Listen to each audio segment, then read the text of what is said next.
Bonjour à tous et merci d'être avec nous. Le président de la République, Félix-Antoine Tshisekedi, a présidé une réunion interinstitutionnelle qui a analysé la situation globale du pays.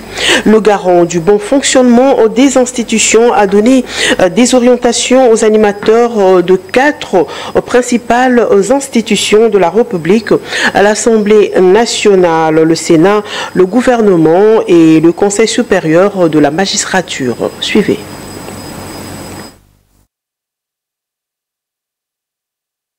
Le président de la République a donné des orientations dans tous les domaines de la vie économique et sociale, de la vie de la nation. S'agissant de l'économie, le président de la République a souligné sa détermination à voir notre économie décoller, avec notamment la baisse du taux directeur de la Banque centrale. Et ceci va entraîner aussi la baisse du taux au niveau des banques commerciales, de telle sorte que notre économie soit concurrentielle et que les populations, surtout les plus démunies, puissent avoir un accès facile au crédit. Le social des Congolais, ça a été l'essentiel du message du président aujourd'hui et de ses orientations, puisque non seulement nous avons parlé du secteur de l'éducation, où il faut renforcer la gratuité de l'enseignement au niveau de l'école primaire, mais commencer déjà à penser, même si on ne doit pas le faire tout de suite, à ce que cette gratuité soit aussi appliquée au niveau du secondaire. Le président a parlé, vous vous en doutez bien, de la sécurité à l'est de notre pays. La façon de mettre fin à cette guerre avec la montée en puissance de l'armée, mais aussi comment protéger nos populations et leurs biens, en parlant de la police professionnelle que nous devons absolument encourager, nous devons encourager la mise en place. Le président de la République n'a pas oublié de discuter avec les différents chefs de corps de la question du parachèvement du processus électoral. Vous le savez très bien dans le Kwilu, vous le savez bien dans le Nord-Ubangi, et certains coins comme Kwamutu, il a dit même nous ne devons pas oublier que Rutshuru et Massissi font toujours partie de la République démocratique du Congo. Et donc un calendrier clair sera donné par la CENI pour que ces élections puissent avoir lieu. Ici, la question des conseillers communaux a été soulignée. Et les instructions claires et les orientations nous ont été données par le président de la République pour voir comment ces conseillers communaux vont coexister d'abord avec les bourgmestres qui sont là et ensuite avec les bourgmestres qui eux-mêmes vont élire. La Commission électorale nationale indépendante CENI fait ce dernier jour l'objet d'une campagne de dénigrement de la part de certains de ses cadres démissionnaires, selon lesquels c'est l'opacité de la gestion du président Denis Kadima qui est à l'origine de l'accumulation de 8 mois d'arriérés des salaires à travers les directeurs de cabinet de son président. La CENI a voulu mettre les choses au clair. Selon Dieudonné Chioyo, l'institution d'appui à la démocratie dépend des contingences du gouvernement. Alain Choukourou. Le bureau du président de la CENI, par l'entremise de son directeur de cabinet, Dieudonné Chioyo, balaie d'un revers de la main les propos mensongers et diffamatoires d'un ancien cadre de cette institution, M. Freddy Bonganga, qui s'est illustré par des allégations sans fondement. Dès le départ, c'est qu'il n'y a pas de démission en cascade en ce moment à la CENI. Il n'y en a pas du tout. Ça, c'est un grossier mensonge. La réalité, c'est qu'il y a eu 2 cas de démission volontaire, mais je vais vous expliquer dans quelles conditions c'est arrivé.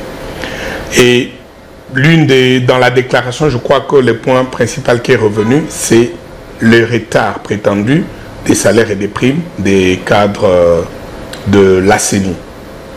Ce qui est vrai, c'est que les cadres et agents de la CENI connaissent quelques retards en termes de paiement des salaires et des primes, mais je vais expliquer dans quelles conditions. Au même moment, il faut reconnaître que les autorités sont en interaction avec le gouvernement. Et les fiches ont été déjà signées et que cette paye est dans le pipeline. Donc à ce niveau-là, il n'y a pas de retard du tout. Peut-être 2 mois, mais quand on va payer en septembre, ça va couvrir tout le 3e trimestre 2024. Il y a une autre portion qui, elle, est en dollars. Cette portion-là est entrée en jeu à l'entrée en fonction de l'actuelle équipe dirigeante qui est dirigée par son Excellence, Monsieur le Président Kadima. Une fois de plus.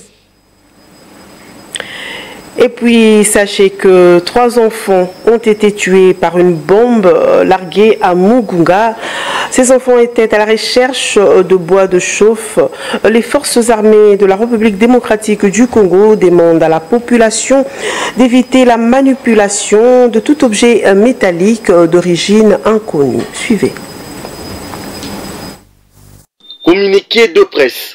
Les forces armées de la République démocratique du Congo informent la population de Goma et ses environs qu'un incident malheureux est survenu ce jeudi 12 septembre 2024 à Mugunga où une bombe de mortier 120 mm non explosée a tué 3 enfants qui étaient à la recherche de bois de chauffe et qui ont tenté de la manipuler tout en compatissant au malheur qui vient de frapper les familles des victimes et afin d'éviter pareil incident. Dans l'avenir, les forces armées demandent à la population d'éviter la manipulation de tout objet métallique d'origine inconnue et de signaler sa présence aux forces de défense et sécurité.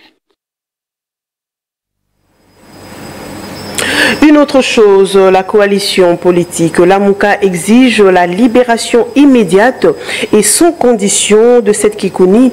Son arrestation par les éléments de l'ANR viole la Constitution, estime son porte-parole Prince Epenge qui atteste sur son état de santé dégradant et en appelle au bon sens des autorités. On l'écoute. La coalition Lamuka joint sa voix à celle du peuple pour exiger la libération immédiate et sans condition de l'opposant Seth Kikouni qui y a été enlevé par les services en violation de tous ses droits. Seth Kikouni est malade. La coalition Lamuka confirme les propos de son épouse et ses inquiétudes quant à son état de santé. Ayant été membre de la Lamuka, nous avons vu Seth Kikouni quitter nos réunions à temps au fin d'aller prendre ses médicaments. Peu importe la raison, il y a des procédures à suivre. Le régime Tshisekedi vient d'abattre plus de 500 Congolais à Makala.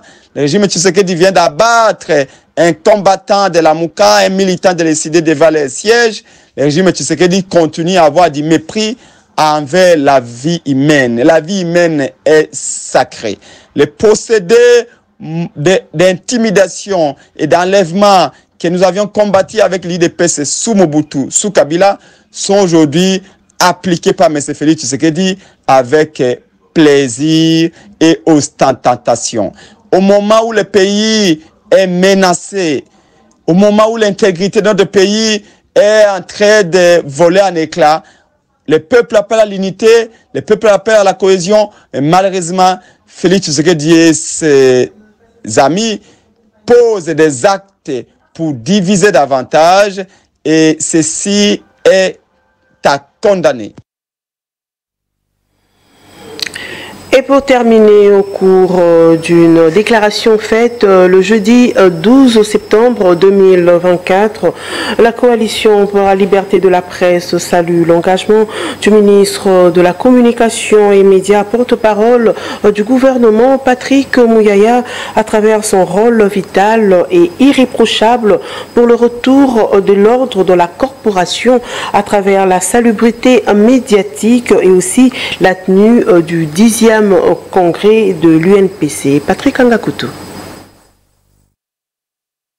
Réunis comme un seul homme, les membres de la coalition pour la liberté de la presse ont reconnu les rôles importants que jouent les ministres de la communication et médias porte-parole du gouvernement, Patrick Muyaya Katembwe, pour le retour de l'ordre dans la corporation, mais aussi son accompagnement sans faille pour la tenue du congrès de l'Union nationale de la presse du Congo.